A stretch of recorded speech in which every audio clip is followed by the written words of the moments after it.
ஒரு மகிழ்ச்சியான செய்தி. இதயம் நல்லெண்ணெயின் விலை லிட்டருக்கு ரூபாய் 105 குறைஞ்சிருக்கு. செப்டம்பர் 2023ல 1 லிட்டர் இதயம் நல்லெண்ணெயின் அதிகபட்ச விலை ரூபாய் 503. ஆனா இப்ப 1 லிட்டர் இதயம் நல்லெண்ணெயின் விலை ரூபாய் 398 மட்டும்தான் தமிழ்நாட்டுல. அப்ப இனிமே எல்லாரும் இதயம் நல்லெண்ணெய் வாங்கலாம் இல்ல? செயற்கை நுண்ணறிவு மூலம் பிரதமர் மோடி மத்திய உள்துறை அமைச்சர் அமித்ஷா வீடியோக்களை உருவாக்கி பதிவிட்டதற்காக ஆம் ஆத்மி கட்சி மீது முதல் தகவல் அறிக்கை பதிவு செய்யப்பட்டுள்ளது. ஆம் ஆத்மி தனது அதிகாரப்பூர்வ எக்ஸ் பக்கத்தில் பிரதமர் நரேந்திர மோடி, மத்திய உள்துறை அமைச்சர் அமித்ஷா ஆகியோரின் வீடியோக்கள், புகைப்படங்களை செயற்கை நுண்ணறிவு மூலம் உருவாக்கி அதை பதிவு செய்திருந்தது.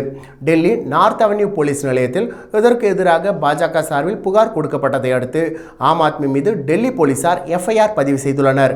ஆட்சேபகரமான வகையில் பிரதமர் மற்றும் மத்திய உள்துறை அமைச்சரின் புகைப்படங்கள் மற்றும் வீடியோக்கள் பதிவு செய்யப்பட்டிருப்பதாக குறிப்பிடப்பட்டுள்ள நிலையில் இந்த புகைப்படங்கள் மற்றும் வீடியோக்கள் கடந்த 10ஆம் தேதி முதல் 13ஆம் தேதி வரை எக்ஸ் தளத்தில் பதிவிடப்பட்டுள்ளன.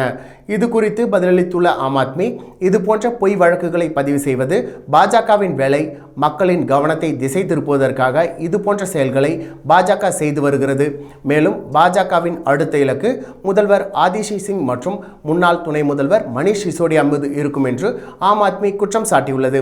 இதற்கிடையில் இது தொடர்பாக கட்சிகளுக்கு தேர்தல் ஆணையம் அனுப்பிய சுற்றறிக்கையில் தேர்தல் நடைமுறைகள் மீதான நம்பிக்கையை சீர்குலைக்கும் விதமாக தவறான தகவல்கள் பரப்பப்படுவதை தடுக்க தேவையான நடவடிக்கைகளை உடனடியாக மேற்கொள்ள வேண்டும். அனைத்து அரசியல் கட்சிகளும் பிரச்சாரத்தின் பொழுது கண்ணியம் மற்றும் நல்லொழுக்கத்தை கடைபிடிக்க வேண்டும். படங்கள், வீடியோ, ஆடியோ மற்றும் பிற பிரச்சாரங்கள் செய்யும் பொழுது செயற்கை நுண்ணறிவு பயன்படுத்தி உருவாக்கி இருந்தாலோ அல்லது திருத்தம் செய்திருந்தாலோ அது பற்றிய குறிப்பை இடம்பெற செய்ய வேண்டும். செயற்கை நுண்ணறிவு தொழில்நுட்பத்தை தேர்தல் பிரச்சாரத்தில் பயன்படுத்தும் பொழுது அதை பொறுப்புடனும் வெளிப்படை தன்மையுடனும் பயன்படுத்த வேண்டும் என்று தேர்தல் ஆணையம் குறிப்பிட்டுள்ளது.